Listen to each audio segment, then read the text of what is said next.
कहता है कि हमको बातें नहीं करो बेटा, उसको साइड करके बैठ जाओ। लगा तो तुम हाँ, उसको साइड करके बैठ जाओ। परमेश्वर का वचन कहता है हमको बुद्धिमान बनना है? क्योंकि समझ और बुद्धि और ज्ञान का भंडार किसके पास है? परमेश्वर के पास है। और जो उसके पास आता है परमेश्वर उसी ही को देता है, क्योंकि आपको नहीं पता कि मांगना कैसे है। वचन में लिखा है मांगो, आपने मांग लिया, मिला आपको? अभी तक तो मिला नहीं पास। कैसे मिलेगा? कैसे मिलेगा? वचन कहता है तुम मांगते हो तो तुम्हें मिलता नहीं, क्योंकि तुम बुरी इच्छा से मांगते हो। हालेलुया। लिखा है वचन में, तुम मांगते हो तो बुरी इच्छा से मांगते हो, क्योंकि तुम्हारी इच्छाएं जो है वो बुरी है। हालेलुया। आज हमें क्या चाहिए? दौलत, शोहरत, गाड़ी, बंगला, ये तो सब चाहिए, अच्छी नौकरी है, ये तो चाहिए। लेकिन परमेश्वर क्या कह रहा है? परमेश्वर क्या कह रहा है हमसे मांगने के लिए? बुद्धि समझ मांगो मुझसे, जो तुम्हारे पास है ही नहीं। और कहते मैं बहुत समझदार हूं, लेकिन ये संसार का ज्ञान है आपके पास, ये संसार की बुद्धि है जो शैतान ने अपने हाथ में पकड़ रखी है। हालेलुया। आज लोग एक सवाल पूछते हैं, उसके सवाल के भी सवाल पूछते चले आते हैं। बाल की खाल निकालने वाले लोग हैं आज की डेट में। परमेश्वर कहता है जितना तुम्हें बताया गया उतना फॉलो करो, जितना खाना खाया है उतना ही खाओ, ज्यादा मत खाओ, ज्यादा खाओगे दिक्कत होगी। उतना खाओ जितना तुम पचा सको। ज्ञान की बात जो उतनी सीखो जितनी तुम्हारी समझ में आए। हालेलुया। आज वचन उतना दिया जाता है जितना आप उसको समझ सके। नहीं तो बाइबल स्टडी होती है 3-3, 4-4 घंटे चलती है। हालेलुया।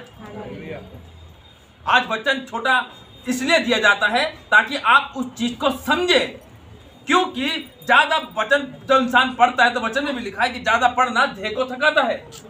आप उतना पढ़ें, उतना उसको सीखें जो आप उस पर चल सके और उस पर मनन कर सके।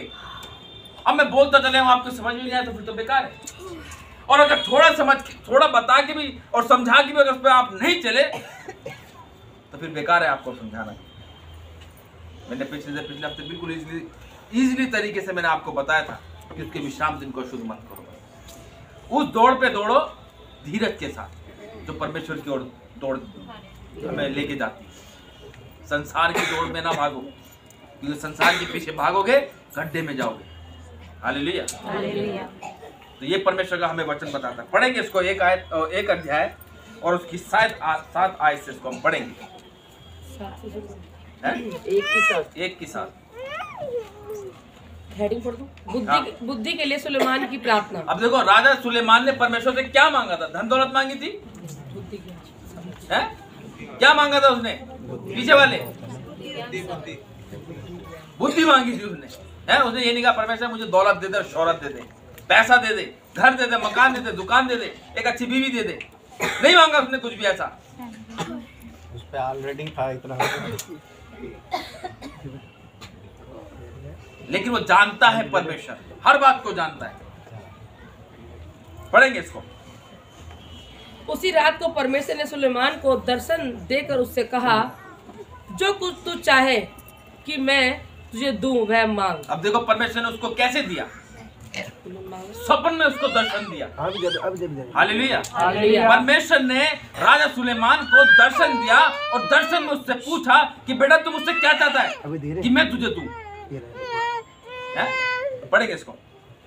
उसी रात को परमेश्वर ने सुलेमान को दर्शन देकर उससे कहा, जो कुछ तू चाहे कि मैं तुझे दूं वह मांग। सुलेमान ने परमेश्वर से कहा, तू मेरे पिता दाऊद पर बड़ी करुणा करता रहा। तू मेरे पिता दाऊद पर बड़ी करुणा करता रहा और मुझको उसके स्थान पर राजा बनाया है। और मुझको उसके स्थान पर क्या कर दिया? राजा बना दिया। आज क्या हो गया? आज परमेश्वर का दास परमेश्वर में सो गया। आज उनकी जगह अपने बेटे को उन्होंने नियुक्त किया। तो परमेश्वर का जो वचन हमें बता रहा है, जो राजा दाऊद था उसकी जगह पर राजा सुलेमान को क्या कर दिया? नियुक्त कर दिया वहां पे। अब हे यहोवा परमेश्वर, जो वचन तूने मेरे पिता दाऊद को दिया था वह पूरा हो। तूने तो मुझे ऐसी